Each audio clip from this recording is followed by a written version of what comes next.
بسم اللہ الرحمن الرحیم۔ میرے پاکستانیوں، یہ خوف کی فضا اسی دن کے لیے بنا رہے تھے کہ جب وہ پاکستان کے مقبول ترین لیڈر عمران خان کو گرفتار کرے تو یہ سمجھے تھے کہ قوم نہیں نکلے گی۔ قوم کے اوپر اتنا پریشر ڈالو، اتنا میڈیا کے اوپر قدغنیں ڈالو، اتنا لوگوں کو ہراساں کرو، ان کو جیلوں میں ڈالو، ان کے گھر توڑو کہ جب وہ ایسا اقدام کرے تو لوگ سڑکوں پر نہ نکلے۔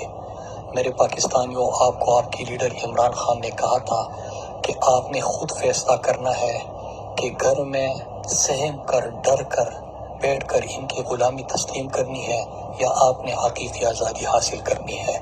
میرے پاکستانیوں، جیسا کہ ہماری لیڈر نے ہمیں سکھایا ہے کہ آپ نے ہمیشہ پرامن رہنا ہے۔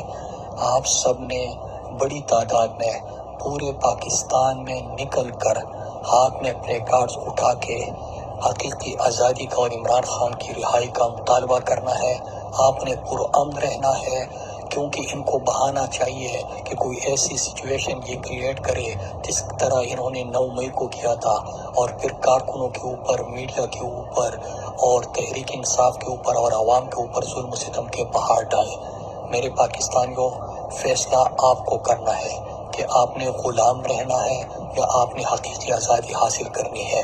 جس نام پر ہم نے یہ مملکت خدا داد پاکستان حاصل کیا تھا کہ پاکستان کا مطلب کیا؟ لا الہ الا اللہ، اور لا الہ الا اللہ کا مطلب کہ اللہ کے سوا کسی کے سامنے نہیں جھکنا۔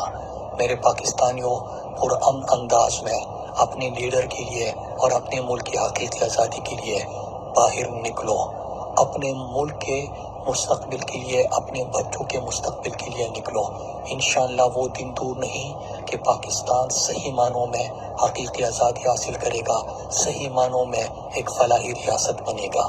آپ نے دیکھا کہ رجیم چینج آپریشن کے بعد کس طرح پاکستان کی معیشت کو برباد کیا، خوشحالی کو برباد کیا، آئین کو انہوں نے ردی کے ٹوکرے میں ڈالا، قانون کا ستیہ ناش کیا، عدالتوں کے فیصلے کو نہیں مانتے، الیکشن سے یہ بھاگتے ہیں، عوام سے یہ بھاگتے ہیں۔ لیکن کب تک یہ عوام سے بھاگیں گے؟ آپ نے آئین اور قانونی حق جو آپ نے یہ نہیں مانتے، لیکن ہم آئین اور قانون کو ماننے والے ہیں۔ آپ نے آئین اور قانون کے مطابق اپنا احتجاج ریکارڈ کرنا ہے، اور انشاءاللہ ہم جب متحد ہوں گے، اکٹھے ہوں گے تو پاکستان کو کوئی بھی غلام نہیں رکھ سکتا۔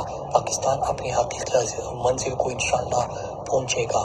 میں اپنی ماؤں، بہنوں، بیٹوں سے، اپنے بزرگوں سے اپیل کرتا ہوں کہ آپ نے اپنے مستقبل کے لیے، اپنے ملک کے لیے، اپنے لیڈر کے لیے، اس لیڈر کے لیے جس نے ناموس رسالت صلی اللہ علیہ وآلہ وسلم کا مقدمہ پوری دنیا میں لڑا، اس لیڈر کے لیے جب اسلام کو دہشت گردی سے جوڑا جا رہا تھا تو اس نے اسلام فوبیا کے خلاف اقوام متحدہ میں قرارداد منظور کرائی، اس لیڈر کے لیے جو مدینے کی ریاست بنانے کا عزم یونائٹڈ نیشنز میں کھڑے ہو کے کرتا ہے، اس لیڈر کے لیے جو کشمیر اور فلسطین کا سفیر بنا، اس لیڈر کے لیے جو عالمی اسلام کا ترجمان بنا، اس لیڈر کے لیے جو انہوں نے غریبوں کا سہارا بنے، احساس پروگرام دیا، اس لیڈر کے لیے جو پاکستان کے نوجوانوں اور پاکستان کے مستقبل کے لیے منصوبوں کا آغاز کیا، وہ لیڈر جو پاکستان کی خودداری پہ سمجھوتا نہیں کیا، اس لیڈر کے لیے جس نے دنیا کی آنکھوں میں آنکھیں ڈالی اور اس کو کہا کہ ایبسولوٹلی نہ، اس لیڈر کے لیے ہم نے نکلنا ہے۔ یہ سمجھتے ہیں کہ لوگوں میں خوف پیدا کر کے، ان کو ڈرا دھمکا کے، ان کو گھروں میں بند کر دیں گے، اور یہ جو مافیا ہے یہ پاکستان کے اوپر اس طرح حکومت کرتا رہے گا، اس طرح ظلم و ستم کرتا رہے گا۔